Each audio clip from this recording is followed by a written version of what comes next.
Welcome back to another edition of It's Always Game Day in Buffalo. I don't know, Matt, is it the end of the season or is it the beginning of a new season? I know the new league year doesn't start till March, but for us, Mhm. the Bills weren't in the Super Bowl. Was it is this the start of a new season since we can all just kind of look forward, or do we have to kind of say no, we're at the end of the season? No, this is the first episode of the podcast in the new season. We are I now love it. completely See? in on 2024. I have no idea what even happened prior to this. I've wiped it That's all right. out of my memory. This is all a new season now. Do you remember the commercial they used to run at the end of every Super Bowl? Well, for a few years. I don't know how long it ran. I loved it. They don't do it anymore. And they would have all the head coaches and they would be showing them in different scenes and they'd be singing, "Tomorrow, tomorrow, Yeah. I love Yeah. you tomorrow." I would say at the bottom, everybody's now 0-0. Yeah. Well, we've talked about this on the podcast before.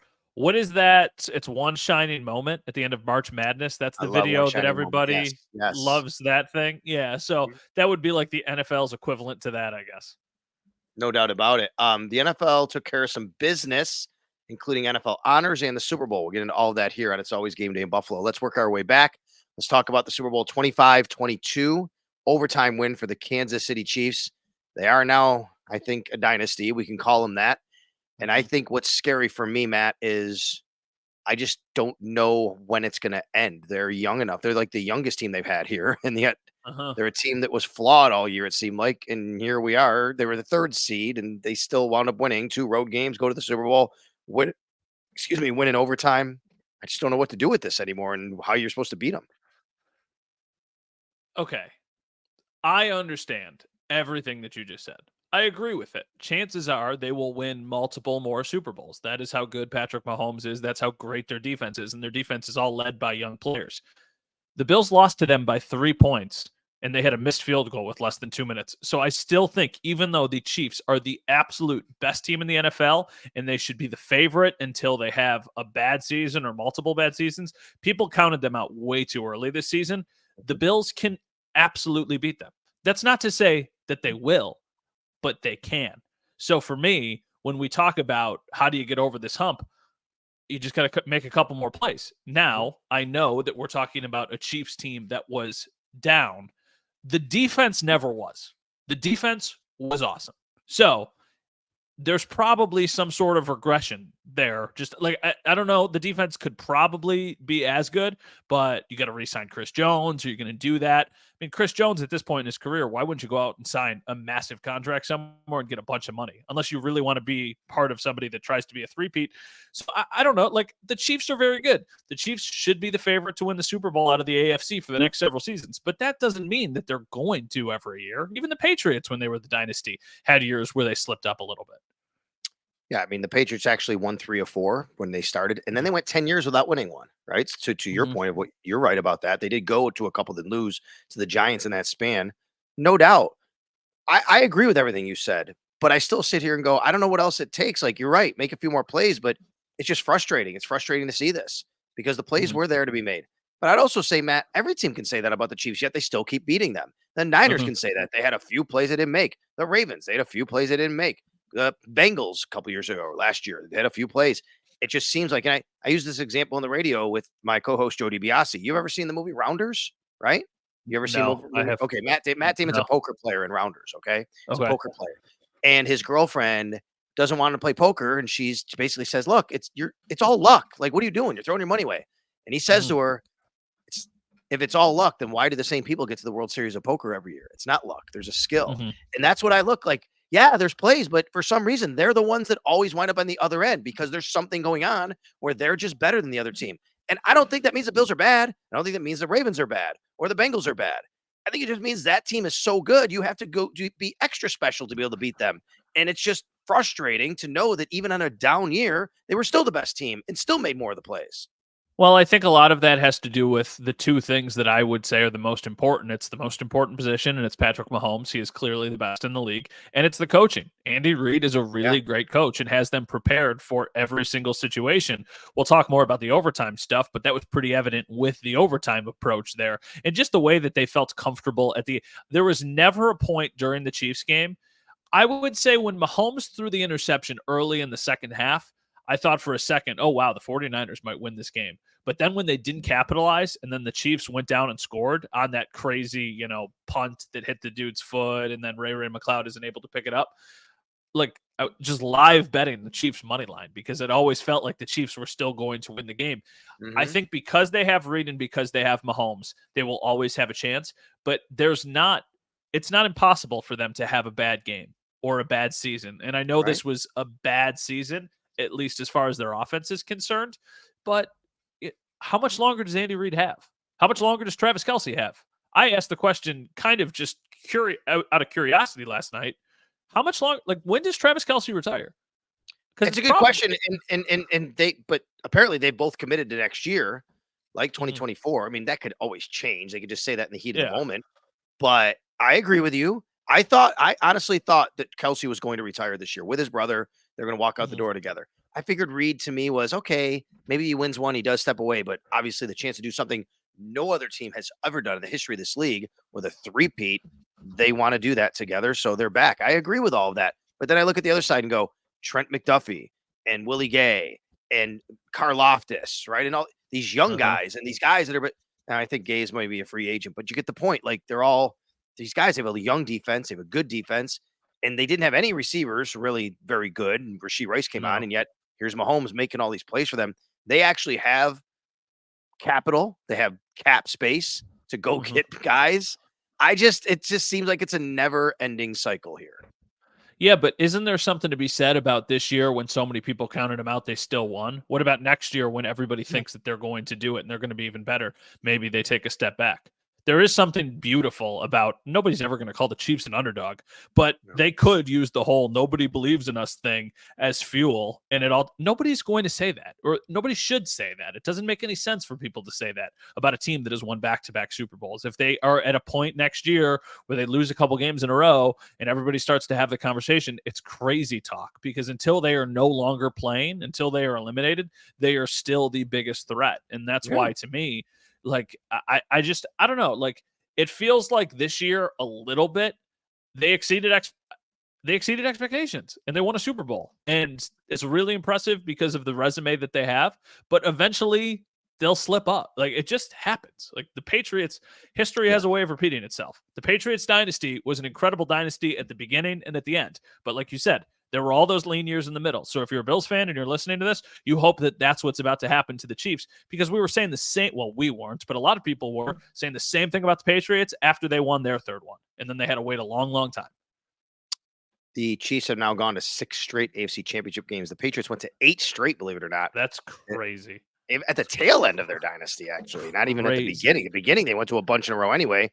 Then they went to 8 straight, and they went to pretty much like 15 out of 20 or something like that, which was insane. I don't know if it's exactly the numbers, but all right, let's talk about the game itself. The team we haven't talked about much is the Niners after the game. What did you think about Brock Purdy, and what did he impress you? And where do you think the Niners are in this mix going forward over the next few years? I think they're very much in it. I think, Bills fans will get a chance to see them up close next year when they come to Buffalo. I think for the Niners, they have to continue to go all in with Brock Purdy because you have a quarterback with such an affordable contract now needs to be the time when you just surround him with as much talent. Like, there is no thinking about the salary cap and about anything. It's win now, win now, win now.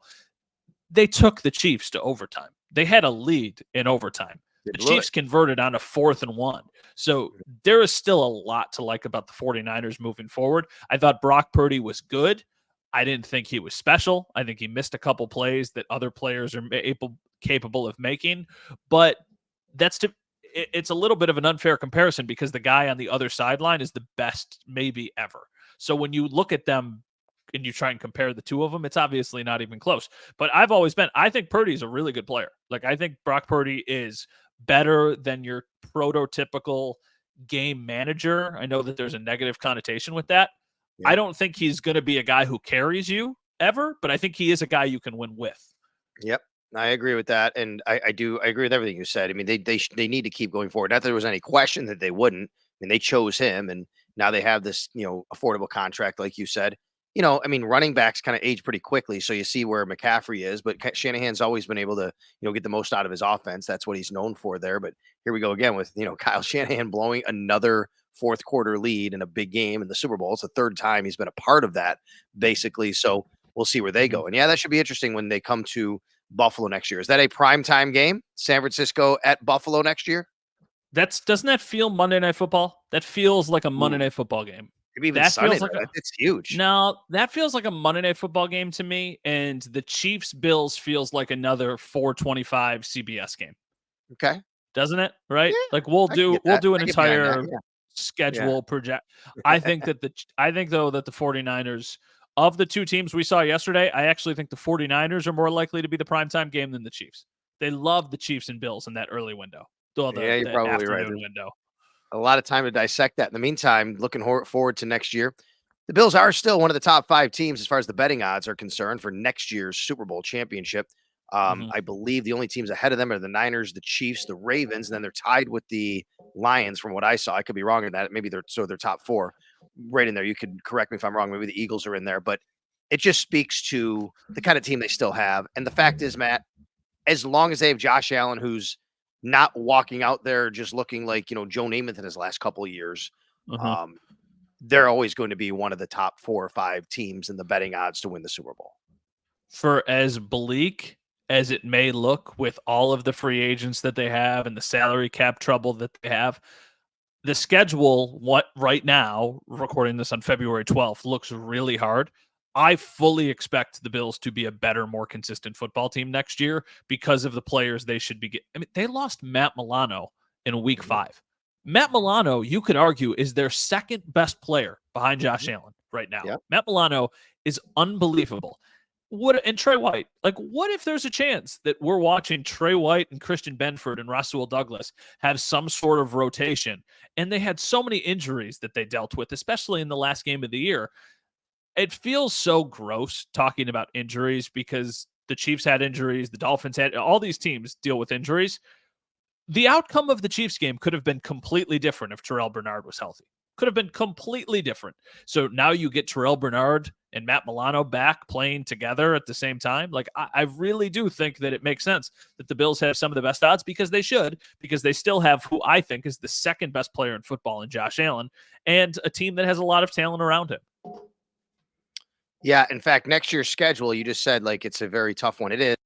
It's actually ranked according to win percentage. Of course, these things change. I understand that. And we'll talk more about it in the coming months. 1, 2, 3, 4, 5, sixth hardest schedule in the league as far as win percentage. But you know who's ahead of them?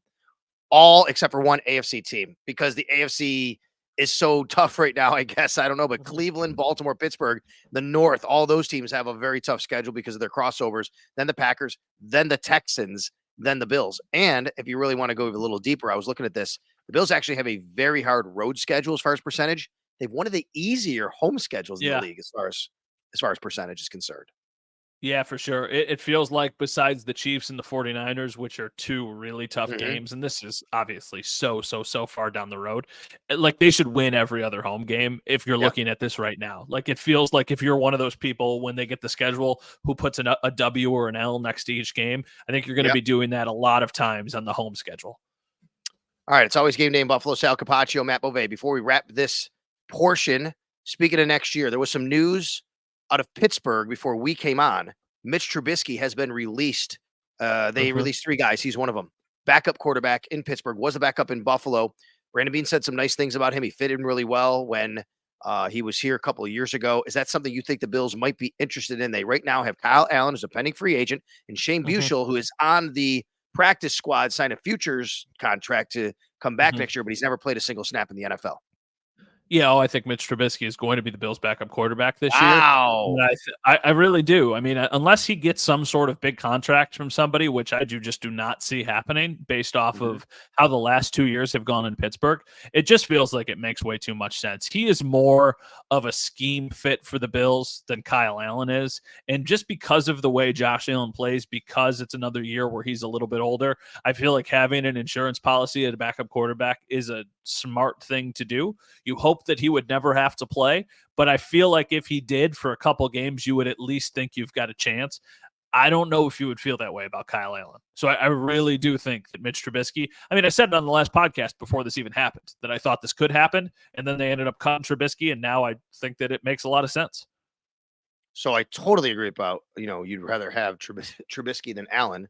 But I would say I think they do like Shane Buechele as a young guy, Mhm. and he'd be more affordable because Trubisky, his vet minimum would be a lot more than a guy in a rookie contract, obviously. But the other thing is, and believe me, I'm not here to tell you Trubisky's going to get a chance to start somewhere. But if I'm Mitch Trubisky, I'm probably at least looking at an opportunity somewhere where, you know what, if that guy has a few 5, 6 games where it's not going, I might be the guy. That's not happening in Buffalo. No, but how many places will that actually be an option? Right? Like how It's a many good teams. question to dissect as we go forward because there's going to be some movement, but I think it's probably more than you realize sometimes. I mean, there's a lot of quarterback situations out there that are very, very fluid. Yeah. You know what another spot for Mitch Trubisky that would make like a lot of sense would be the Jets. If, It's Aaron funny. Rodgers is coming back but has the injury questions moving forward, then that could be an option of like, hey, you could potentially play a lot of games because they're moving on from Zach Wilson. But Uh-huh. yeah, I don't know. I guess it just depends. What does he value? Does he value familiarity and probably a time that he enjoyed in Buffalo, or does Right. he still think that he can potentially be a starting quarterback in this league? Well, I thought you were going to say the place that makes sense might be New England. That's where a place is. They're going to transition. Mac Jones could be dealt. So maybe that's a spot Mhm. where he at least feels that he could be on the roster and they could turn to him if whatever rookie they draft, doesn't work out. But it is interesting. They have some decisions to make there and along the rest of the roster. We'll get into that. And it's always game day in Buffalo as we go forward. I want to talk about what happened in overtime in the Super Bowl. All right. So Super Bowl goes overtime, Super Bowl 58. There's new rules here. Mm. New rules, I think by now everybody knows. Each team gets an opportunity to possess, not guaranteed to possess, an opportunity to possess. Mhm. And if they both match each other, then it goes to a sudden death. The 49ers elect to take the ball. They could have Mhm. kicked off. They would have still guaranteed themselves an opportunity to possess no matter what. We know how it turned out. They kick the field goal. So now the Chiefs go down, they score a touchdown, they win the game. Mhm. Kyle Shanahan's getting some criticism for that decision. Are Mhm. you one to criticize for that? I feel like it goes both ways because I understand the benefit of getting the ball second and Mhm. knowing what you need to do and giving yourself the extra down and obviously all of that stuff.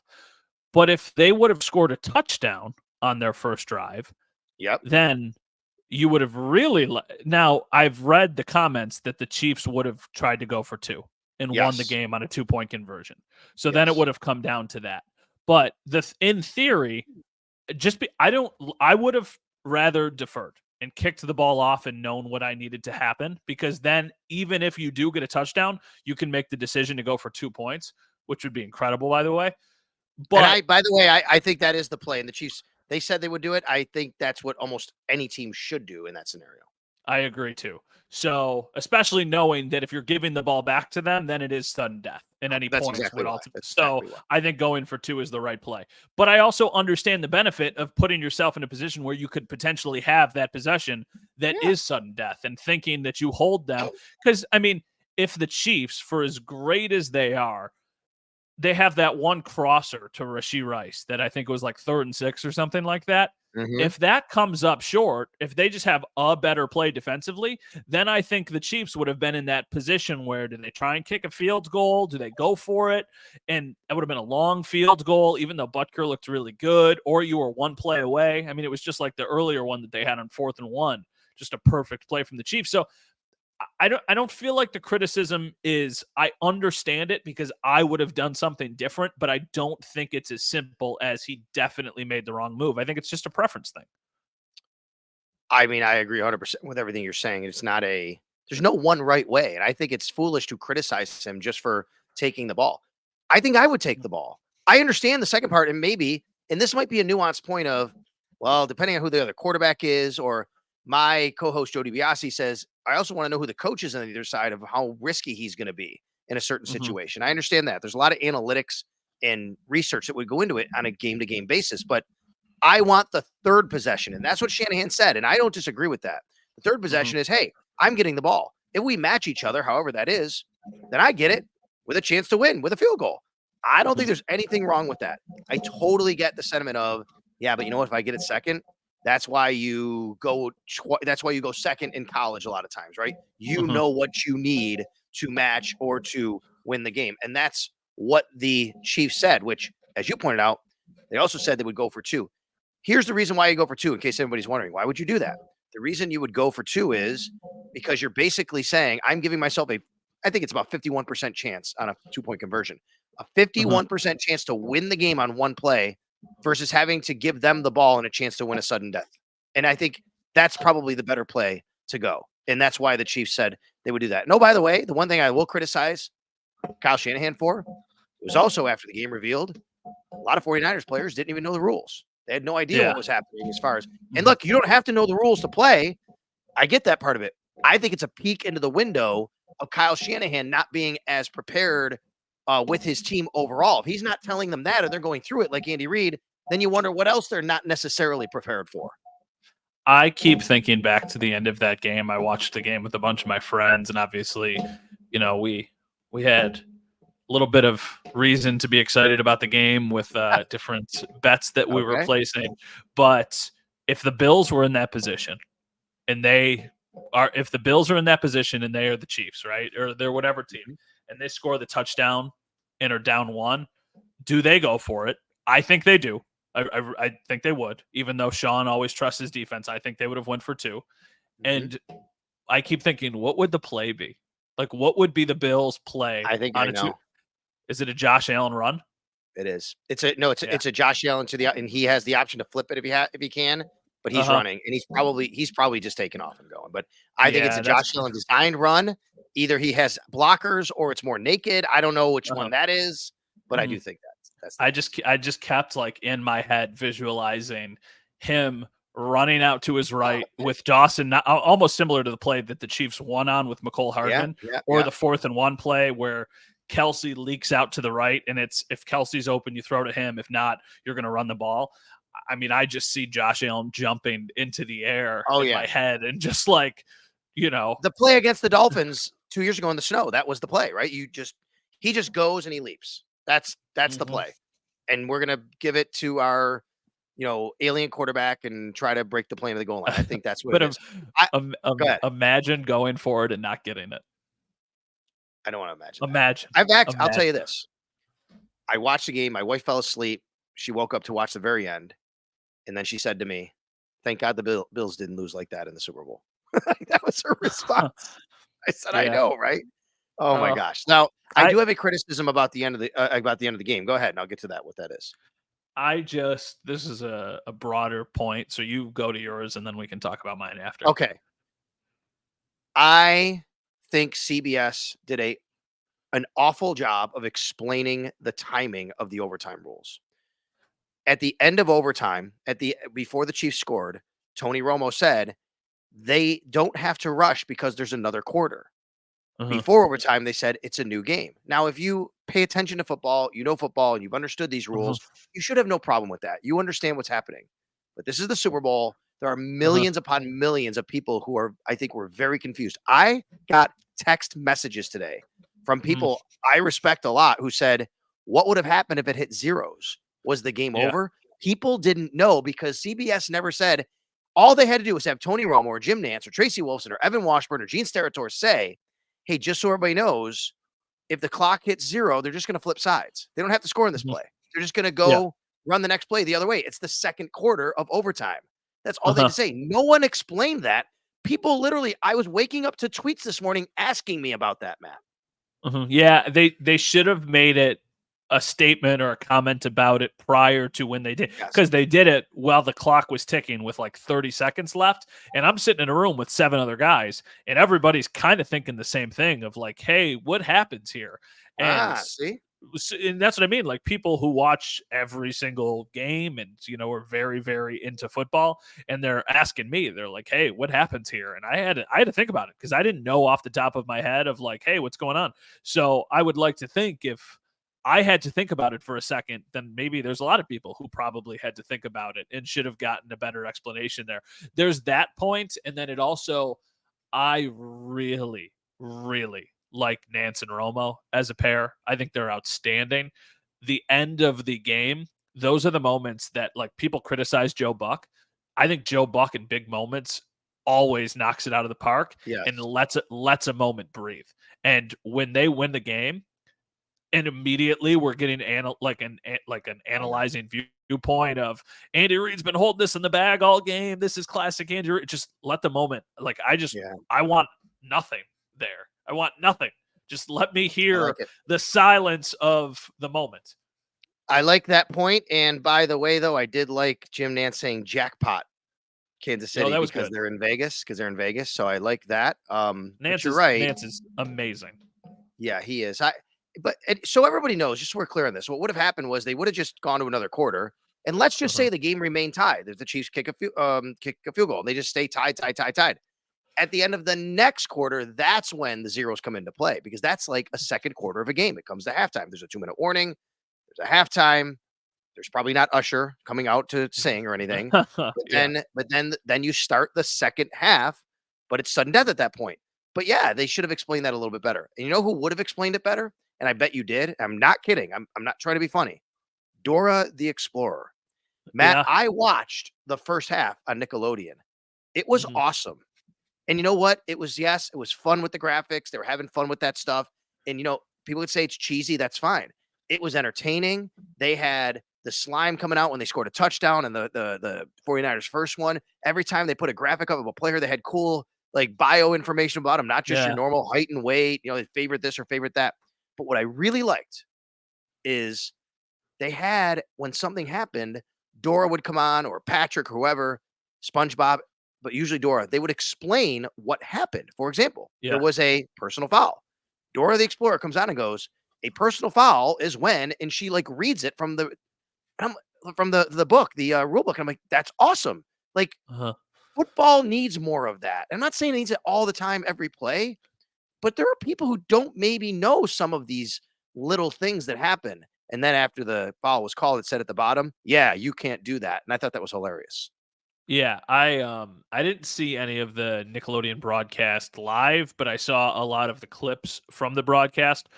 Noah Eagle, the guy who's calling it, Ian Yep. Eagle's son, he went to Syracuse with somebody I used to work with, Adam Unger, and there was also a kid in that class named Drew Carter who is now calling games for ESPN. Yes. They are all incredibly talented and just really really good at what they do. So I'm sure that he did a fantastic job. I like Nate Burleson a lot too. I understand your point because of the magnitude of the game.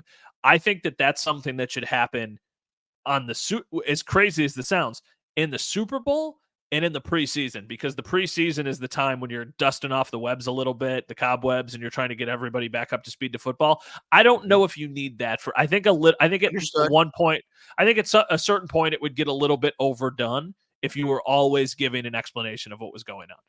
I totally understand that. I'll give you one more example before we move off this. I want to say this part of it. So at one point, Dora comes on and says, the referee is the guy in the white hat with all other with seven officials on the field. And I thought, you know what? That's probably a good thing to say to people sometimes. Uh-huh. A lot of people watching might not know the referee has a different colored hat. But what's more interesting, how many people, even regular football fans, I quizzed my friends on this today. I said, how Uh-huh. many officials are on a football field? They're like, 6. Nope, 7. And if you were watching Nickelodeon, Dora the Explorer told you that yesterday. She said he's one Yeah. of 7 officials.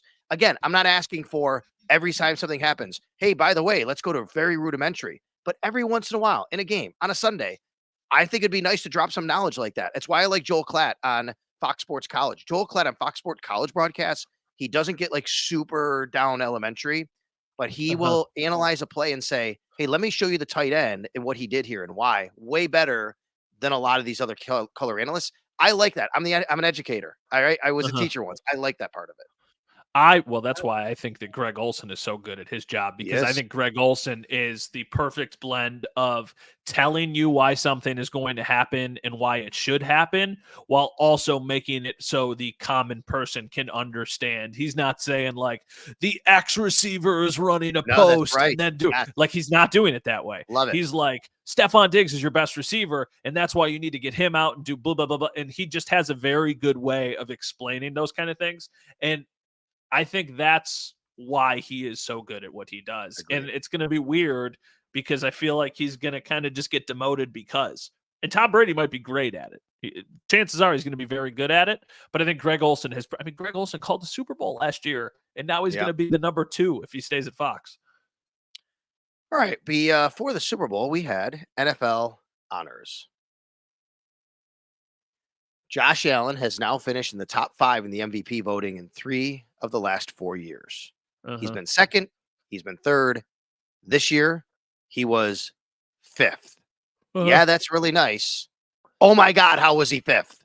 How did half the people not even have him on their top 5 ballot, Matt? I don't know why so many people were mad at Aaron Schatz for being right. Like, what the thing is, Right. first Of off, course. if you believe that Lamar Jackson is the MVP, which you are totally, everybody should have their own opinion, right? But this is the whole conversation. In no way, shape, or form was Lamar Jackson a unanimous MVP No. this season. You can think he's the MVP. That is totally fine. But to be like, people are losing their minds because somebody didn't vote for him. I am shocked that it was just one person. I did not think that Josh Allen had any chance of winning MVP, but I certainly thought there was going to be more than one person who had him as their top option. I really was surprised with the 49 first place votes for Lamar Jackson. That makes no sense to me. And I don't understand how Josh Allen didn't get more of those middle votes, right? Like Yeah. He I didn't I'm not a vote I'm not a voter, but I absolutely think you can make the argument that Josh Allen was more valuable than Lamar Jackson. sure. I have no problem either with Lamar. In fact, I might have voted for Lamar. I've said this. I think Lamar is a very worthy MVP candidate. My issue Mhm. is 5 people leaving him off their ballot, even if you voted him 3rd, okay, 4th. To not vote him 2nd, 3rd, 4th, or 5th is malpractice as far as I'm concerned. Something's wrong there. I don't know what it is. I don't know why. The only thing I can think of is, well, there's 2 things I can think of. Number 1, preconceived biases. You don't want to be wrong. You hated Josh Allen. You're proving a point, whatever. He's not that good. Mhm. I think it's more so we are still living in a world where people look at that one column, interceptions. Yep. Yep. Yeah, oh my God, Absolutely. interceptions. Can't vote for the guy. What are we doing? If Josh he had 18 interceptions, okay. If he had 4 less, he's probably the MVP. I That's know amazing. I know that's a hindsight thing, but if that column says 14 instead of 18, he probably maybe he's not MVP, but he's definitely getting way more first place votes. This is a simple question for you. What is more valuable, a touchdown or an interception? Right. Well, Right? listen. Okay, first of all, you're right, 100%. But the argument used against Josh for interceptions is even more so to your point, which is Exactly. he led the league in touchdowns with just 44 total. Uh-huh. Those touchdowns far, far greater contributed to the successes of the Bills than the turnovers contributed to any failures. Far, far. I They know. they still won the division. They had the 2nd seed in the conference. The interceptions did not sink the Bills in any way, but the touchdowns certainly elevated them. Yeah, it's so ridiculous. I don't get it. I just wonder the thing that I keep coming back to is how good does he have to be to win MVP? Like Right. what does he need? 44 touchdowns and 10 interceptions? Because the way he plays, that's probably not ever going to happen. But he is a touchdown machine. He leads the NFL in touchdowns. I think he is far and away the more I really do think it's Mahomes and Josh Allen. I really do think that those Yep. are the 2 best players in the league, and that's not to be like Lamar is still outstanding. Lamar, if I had a vote, I would have probably voted for Lamar 1 and Josh 2. Yep. Maybe Josh 1 and Me too. Lamar 2, but I just don't understand like the Stephen A. Smiths of the world saying all of the stuff about how it just doesn't make any sense. Like, what? Just watch and I know the voting happens before the playoffs, but we literally watched the evidence in the playoffs. You know, to further this point, and again, I don't want to sound like I'm railing on Lamar winning MVP. I'm totally cool with it. Yeah, But yeah. but you know what this is also to me? It's weird to me. Like, Matt, if Josh put up Lamar's numbers this year, people would criticize him for his numbers. They would say Oh that was a yeah. down year for Josh Allen. He had 24 touchdowns, Lamar. 24, okay? Touchdown Uh-huh. passes, 7 interceptions, which is really nice. 7 interceptions. So you got to give him that, and he protected the ball. 24 touchdowns. You know when the last time Josh Allen threw less than 25 touchdowns through 24 or less. It was 5 years ago, his second year in the league. He has, in reverse Yeah. order, 29, 35, 36, 37. Then it was 20 and 10 his first 2 years in the league. Like, the numbers Lamar put up are totally pedestrian for a normal Josh Allen year. Yeah, well, that's what I keep looking back to. Every time I see the Lamar Jackson stat line, it's like a little better version of the 2019 Josh Allen season, but Yeah. with another game. So it's like not even that much more impressive because, yeah, I mean, it obviously still was the MVP, but in 16 games, he had 20 and 9 for just passing. And what did Lamar this year have? 24, 26? 24 and 7. 24 passing touchdowns, and he's like, it's just great. He's an amazing player, but the discourse around it not being unanimous just didn't make any sense to me. All right, what about Damar Hamlin not winning This comeback is so player of the year? stupid. It's so stupid. He died. He I mean, died on a okay, football field. I mean, I get it. We're in Buffalo. We're on the beat. We grew up here. We're closer to the team. I understand that. I'm trying to leave my biases out of this, and that's why I say I'm fine with Lamar winning MVP. I might have voted for him. You might have voted for him. To not Yeah. have Josh Allen top 5 is ridiculous, though. I'm not telling you the voters made a huge mistake not making Josh MVP. I am telling you the guy came back from the dead, and he should have been the comeback player of the year. I mean, come on. It is. I like the way, I think John Scott posted it. It's what do you value more, the play on the field or what you had to overcome? Or he said it in a Right. much more Yeah. eloquent way of like, Joe Flacco came from just doing nothing, hanging out, to coming in and playing good football. Good. Had some really nice moments. Also had 8 interceptions in like 9 games or whatever it was. So it's not like he was playing perfect football. Also, totally warranted candidate if he wasn't going against Damar Hamlin, right? Like any other Right. year, I would say, hey, yeah, that makes sense. I really do think that there was a bit of Damar Hamlin fatigue out there, and that hurt him a little bit. I think Probably. Yep. it became such a big story that Yep. people got over it, and that ultimately hurt him with the case of comeback player of the year because another one that just doesn't make sense to me. Yeah, I think that's probably right. Other ones though were. Oh, by the way, you know who else said that Damar should win comeback player of the year? Joe Joe Flacco. Flacco? Joe Yeah, Flacco I know. said that before, and then he won. He's not going to give it back. Obviously, he was voted, which is cool. The other issue I had. This is a very minor gripe, but it is a gripe. And by the way, Damar had 8 more first place votes than Joe Flacco, and he still lost the comeback player of the year. The other gripe I had, small gripe, but the coach of the year was tied in the voting. It was Stefanski and D'Amico Ryans. They both had, I think it was 165 points on their scale. But because But first place, 1 vote separated them, Stefanski got it. Come on, give coaches of the year. I looked back. We've given MVPs before. Just give yeah. coach of the year to the 2 guys. Yeah, it doesn't. None of it, like, I don't think right now any of it. It matters from like comeback player of the year doesn't matter really to No. anybody. It's a really nice award, and obviously the recognition would be nice for any of those guys. Coach of the year and MVPs are the ones that I think really matter when it's talking about somebody's legacy. And for Josh Allen, when it's done, regardless of what happens, if he wins a Super Bowl, I think obviously it's a much stronger case for him. Right now, Josh Allen is on a Hall of Fame trajectory, but I think the one thing potentially holding him back is that a couple things. Obviously, one, that he hasn't won it all, but 2, he doesn't have an MVP yet, even though he's got a bunch of really strong seasons, and he doesn't actually have a lot of Pro Bowls either because he just doesn't go to them. So, at the end of the day, when his career is done, those might be minor blemishes on his resume that might potentially, like Lamar Jackson, almost regardless of what happens for his career, is going to get into the Hall of Fame because he's a 2-time MVP.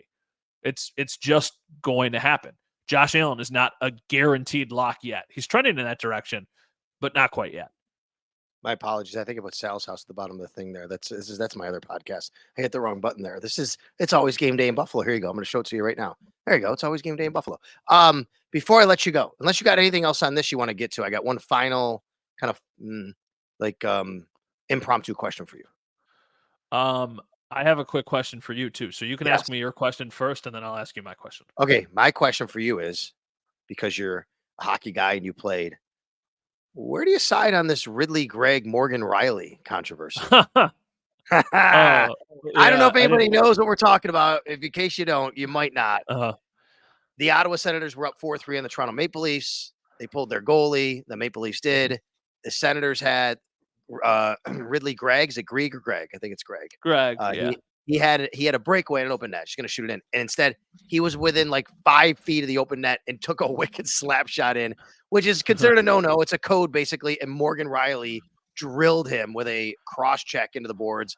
And there's a segment of fans and people who think, yeah, that's why you don't break the code. What are you doing? That's a big middle finger to the Toronto Maple Leafs. And then there's a segment of fans going, dude, it's an open net. You don't like it, beat him. Like he had an open net and he shot it in.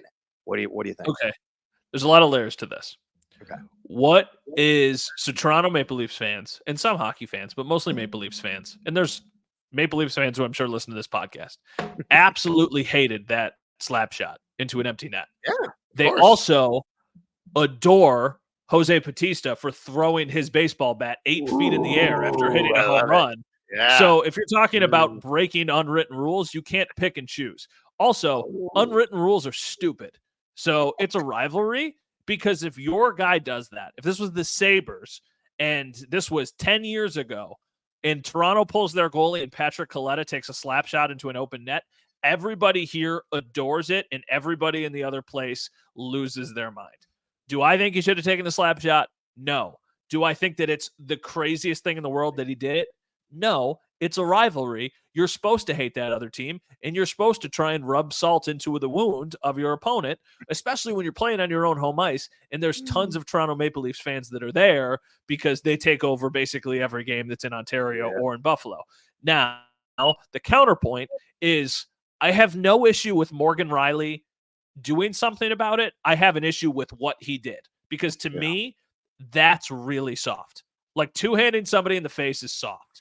I don't know if he went to his face. He really went to his shoulder, and it kind of like hit the shoulder, and then came up into the face, but it was still high. Putting your stick in that position is cowardly, in my opinion. Now, if you go up to him and just drop your gloves and wrestle him down to the ice, I think that is totally fair. Like, listen, you're trying to make a statement. I just didn't like the whole, in my viewpoint, a cross jack to anywhere, shoulder or above. So I don't really have an issue with the response. I have an issue with how far the response was taken. I like it. I think this is the right spot to be. It's probably where I land, which is I have no problem with him doing it. Like all that stuff, rivalry, making a point, like you're just tired of this team. But once you do it, you better turn around and get ready to get drilled because someone's coming after you. And in hockey, we can always say, like, okay, getting fighting out of the game, that's fine. That's great. Like we got fighting out of the game way it used to be, but it's still a physical sport. And if you're gonna do that, just know that it's coming. And Morgan Riley, yes, that's right.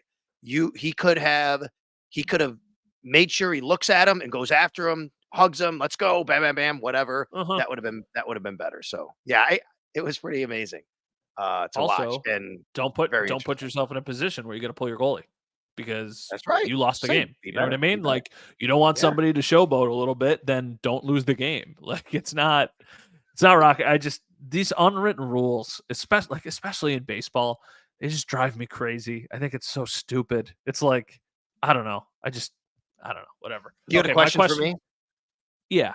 So on Friday, grocery shopping, local grocery store, starts with a W, no free ads. And I'm walking around and I'm looking at everybody. And, it's a Friday before a Super Bowl weekend. People are getting their groceries. And I'm just sitting there and I'm looking around and I'm thinking to myself, what would this grocery store be like if the Bills were playing in the Super Bowl? And then that conversation extended to Sunday.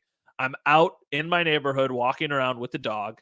And there's people getting ready to have Super Bowl parties. And I see a couple people outside, cooking and smoking some stuff, smoking, I don't know, it looks like ribs or something. And I'm just wondering, what is the day of the Super Bowl like for a fan getting ready for their team to play in that game? Like in the 90s, what was it like getting ready for I would imagine it had to be the most stressful excitement. I don't even know what your emotions would feel like.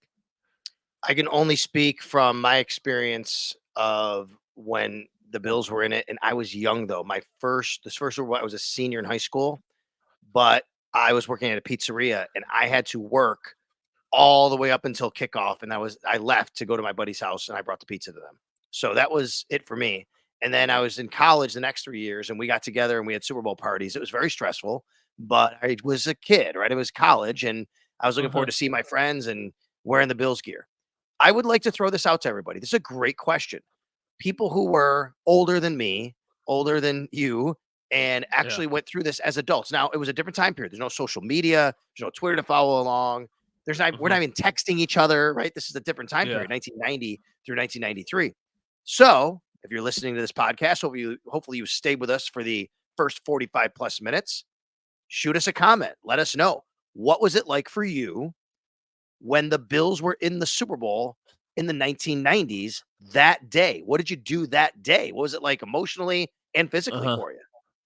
I know that so I've heard my parents' stories of like what those games were like. So my dad had season tickets from 85 to 97. He never Mhm. got to a Super Bowl though, but he obviously always was watching like Super Bowls with family and friends. The wide right one is the one that always so my dad was they were in Rochester. They went my aunt and uncle live in Rochester and they watched the game at my aunt and uncle's house and the kick is missed. It's silence. They go out to the car with my grandmother. They get in the car and they drive back to Buffalo. And I guess like pure silence. And it was a downpour, I guess, like the entire way. And, he was just like, it is one of those vivid moments that you will never get out of your head of just watching on the TV. I think he said they all like fell to the ground. Like they were like holding hands on their knees and then they missed the kick. So I've always heard the stories about what it was like after, Mhm. but I never had been told the stories of what it was like I leading like up it. to it and all of the angst. Because I know for me, I always get nervous before like the big games just from covering them and wanting to make sure that I do my job Mhm. well and that I'm doing what I'm supposed to do. I know I would be so busy that I wouldn't really have a chance to even, I think, take it all in, but I cannot imagine how long that day would feel. Because even the big playoff games, those days That's right. drag on for me. Those Oh, games when they're playing at 6:30 or something, and I'm sitting there and I'm yeah. like, "Oh my god!" Like it feels like it should be time to kick off, and we're 6 hours until the game starts. Yeah. For the first one when they lost, I was at a friend's house. We had all of our friends there, senior in high school, right? So, you're right that age and Uh-huh. you're not with your parents necessarily and enjoying it with your friends. And when Norwood ran out, one of my very good friends, shout out Matt Lexner, teacher at Orchard Park. He was the head volleyball coach there for a long time. He when Norwood ran on the field, I still remember, man. It's hilarious. He yelled, "Oh my God, my worst fear has come true." He said that because Norwood's getting ready and it was just the way he was, whether it's good or not. And when he missed Uh-huh. it, I laid down face down on the living room floor for quite a while. No one said anything. Got up. We went outside and had a really big snowball fight. That's how we got our energy out that day. Okay, there you Bills go. lost. What Super Bowl do, 25. what is your greatest sports moment that you've gotten to enjoy as a fan? Is it Syracuse winning the national championship? Probably because they won the championship and I was there in New Uh-huh. Orleans, and that was Yeah. amazing. And I have a great story I can share sometime. It would be too long for now about being there. And I'd just been married a month, and it was awesome. My wife wasn't with me, but it was really cool. But I would say though, it might be 51-3 though. Senior in high Okay, school, yeah. the week before the Super Bowl, being Mhm. at the stadium, and I still get chills thinking about what that stadium was like Uh-huh. and people chanting. Matt, it was 41-3 at halftime. They were Yeah. going to the Super Bowl, and we all knew it for a Yeah. full half of football. And it was not a game anymore. It was a party in the Yeah. stadium for a half hour for two halves or for a half, two Yeah. quarters. It was incredible. Yeah, my dad always said that that's the best Yeah. sporting event he's ever been to. He said that was better than the comeback game because of that reason. Because the entire time you knew that it was just going to be like, hey, and that was as good as that team Yep. was. It was just like, weren't they a 2 touchdown favorite against the Giants? No, not that much, but maybe 9, not 10, something like that. I don't think it was that high. But in that That's game, there were people were we crazy. were we were chanting in the stadium, Super Bowl, Super Bowl. Then Thank you, Ralph. Thank you, Ralph. And thank you, Bills. Thank you, Bills. It just rang out. It was awesome. So now the greatest game I ever attended was probably, unfortunately, 2 losses for the Bills. 13 The 13 seconds. seconds game was incredible being on the field, but Yeah. it was Bills losing the year before their first Super Bowl in Cleveland to the Browns 34-30 in the playoffs. Was an absolutely incredible game. So, yeah, it was Was that the AFC Championship or was that the divisional divisional. round? Divisional, and the Okay. Browns, they lose to the Denver Broncos the following week. But that was the Bills had if the Bills had won that game, Matt, they would have gone to 6 straight AFC title games. They went to 1, then they didn't, then they went to 4 more in a row. What I didn't know is I saw a graphic a couple days ago before the Super Bowl of all of the Super Bowls played and like the winner and the loser. I didn't know the Broncos lost 3 in a row. I had no idea. I didn't know that that was a thing until I feel like people always talk about the Bills losing, but No, I they think didn't I lose 3 saw in a in the row. They lost 3 out of 4. 3 out of 4, 3 out of 4, Yep. something like okay, 3 out of They like lost that's 3 out of 4. Yep. pretty crazy, right? Amazing. And they have 4 total losses because they had lost 1 years before that in the 70s. So they have 4 total Uh-huh, losses, but then they won some because Elway won after that. But uh-huh, yes, they lost 3 out of 4. They lost in 86 to the Giants, 87 to the then Redskins, didn't make it in 88. That was the Bengals, and then they go back in 89. But can I tell you another piece of that trivia? They beat the same sure. team to get there all 3 out of 4, the Browns. Oh, no kidding. They beat the Browns in the AFC Championship game in all 3 of those years. And one was the 98-yard drive to beat the Browns the end of the game, the Uh-huh, 98-yard drive to win it. One was the Browns fumbling on their way to the end zone to win the game, and Ernest Biner uh-huh. fumbled, and that's how the Broncos beat them. And then one was a blowout. I remember all those games as a kid. By the way, shout out to your late dad for getting season tickets in 85, a year after they Yeah, go isn't that 2-14, and your dad's like, I "I'm getting seasons for this team." Even well, before they got Kelly. Well, I would imagine 85 was probably They got at a Bruce Smith. point. Yeah, that was the Bruce Smith, Frank Reich, Andre Reed draft, right? Not that Yeah, anybody but at the who time knows was who knows Reed's gonna go be no. that great, but you're right, Yeah, yes. nobody I would imagine at that point my dad was probably in like college or something, which is probably Mhm, why he was getting those season tickets at that point because that's what uh-huh. everybody I mean, when I got to college, I got season tickets for a couple of years Yeah, because that's what like so many different people do because it's the perfect time to do it. I want to close on this. Watching the Super Bowl on Sunday, I understand how frustrating it can be because you're watching the Chiefs win another one and they have firmly cemented themselves as a dynasty. But I came away from that game really thinking that at one point we will be watching the Bills there. Like, I understand how good the Chiefs are, but I really do think the Bills are knocking on the door. There's going to be people who are like, well, they'll never get there with Sean McDermott. They're never yeah, going to get there I because know. they've blown their best opportunities. Uh-huh. But more than anything, I think I trust number 17. Like I watch those games and I'm like, Josh Allen should be playing in those games. Mhm. And I still think that he will. New Orleans next year. Maybe we can make that happen, and we'll be down there for that. Yeah, well, great way to end it because I love the optimism, and I agree with you about pretty much all of that, and it'll happen. It'll happen at some point. Let's just hope it's sooner rather than later. All right, at Matt_Bove at Sal Sports, of course, iPod or whatever, iTunes, Spotify, wherever you pod, and on the Sal Sports YouTube channel. All right, everybody, have a great rest of your week. Matt, you too, and we'll talk to you next time. And it's always game day in Buffalo.